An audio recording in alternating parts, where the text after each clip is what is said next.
Halo, selamat pagi kelas 9 semuanya.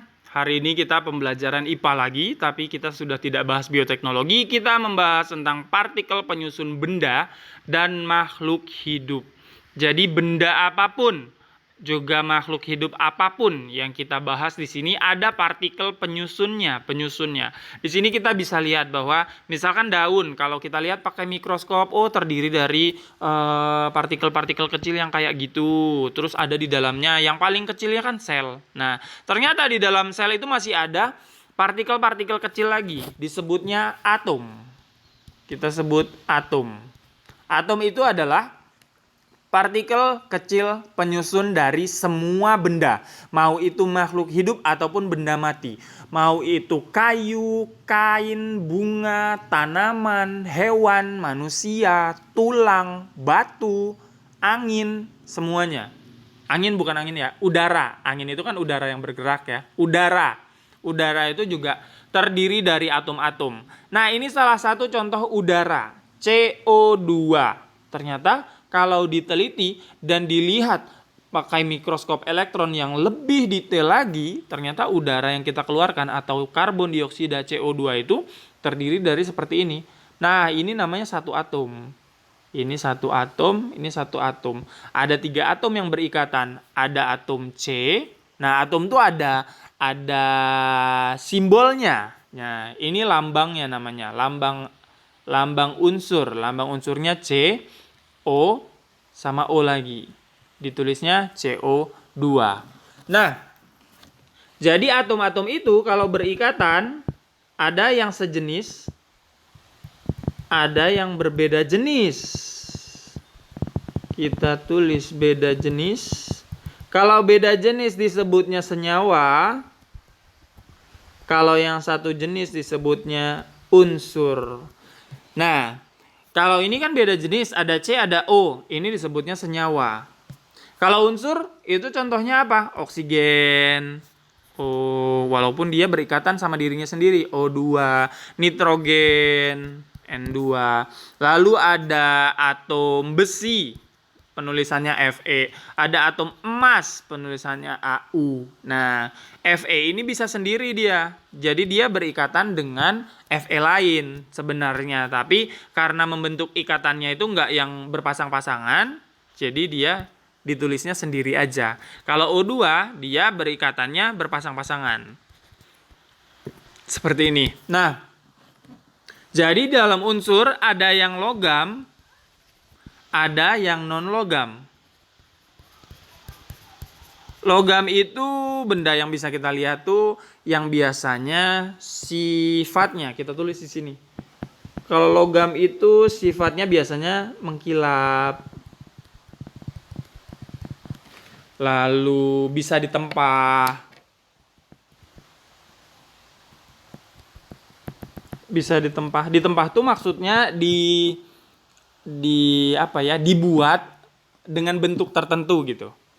Kemudian bisa ditempah, mengkilap, padat biasanya. Kalau yang logam, contohnya aluminium, besi kan gitu ya, mengkilap, bisa ditempah, padat.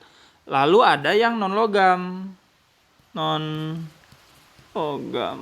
Sifatnya ya kebalikan, tidak mengkilap, lalu tidak bisa ditempah. Itu biasanya wujudnya cair atau gas. Seperti itu. Contohnya apa? Contohnya oksigen. Kalau ini tadi contohnya besi, contohnya lagi emas, contohnya lagi aluminium.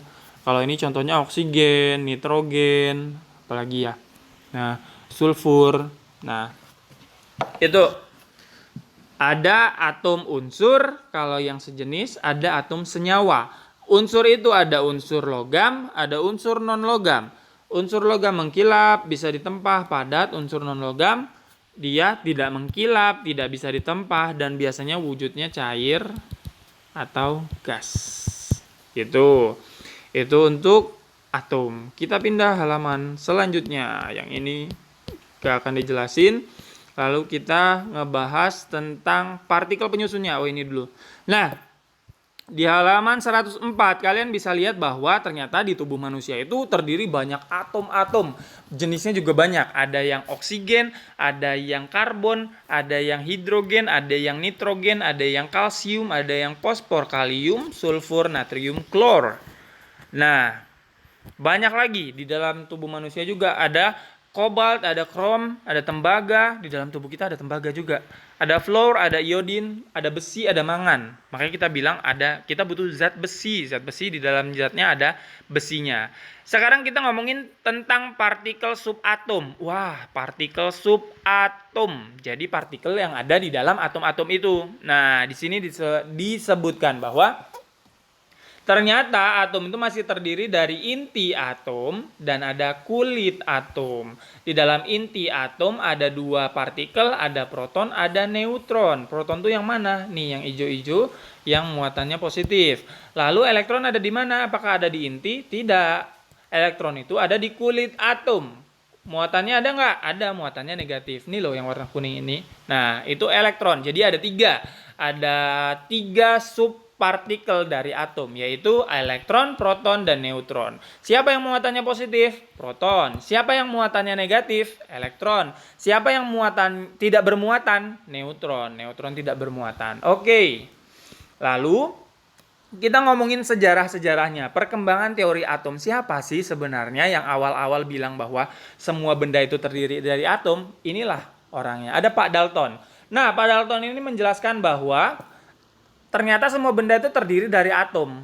Benda yang berbeda terdiri dari atom yang berbeda juga. Nah, atom itu sebagai bola pejal. Tahu pejal? Padat. Jadi nggak ada rongga-rongganya. Nah, itulah yang disebut dari Pak Dalton. Terus Pak Thomson bilang, bukan cuma sekedar kayak gitu, bukan cuma sekedar bola pejal doang, tapi bola pejalnya itu ada muatannya positif. Nah, tapi kenapa dia tidak menarik yang negatif? Karena dia juga punya muatan negatif di dalam atomnya itu. Di kulit-kulitnya itu ada tertabur negatif-negatif kayak kue kismis gitu loh. Nah, jadi makanya disebut dengan teori roti kismis. Kismis di dalam roti. Pak Thomson bilang gitu. Terus Pak Rutherford bilang bahwa ternyata bukan bola pejal loh atom itu, tapi atom itu ada intinya dan ada kulitnya. Nah, di dalam intinya iya pejal, tapi kulitnya nggak pejal katanya. Jadi ada pusat masanya itu di inti. Nah, yang muatan negatif benar kata Pak Thomson, kata Rutherford. Benar kata Pak Thomson bahwa elektron itu emang di kulitnya. Nah, gitu. Terus ada lagi yang nambahin, kata Pak Bohr. Nah, jadi dia bilang bahwa Rutherford benar, elektron itu ada di kulit-kulitnya. Memang benar di tengah-tengahnya itu ada proton, ada neutron.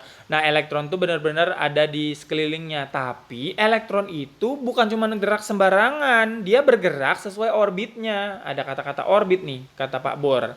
Nah, lalu yang terakhir bilang teori atom modern yang zaman-zaman sekarang sudah mulai dipercaya.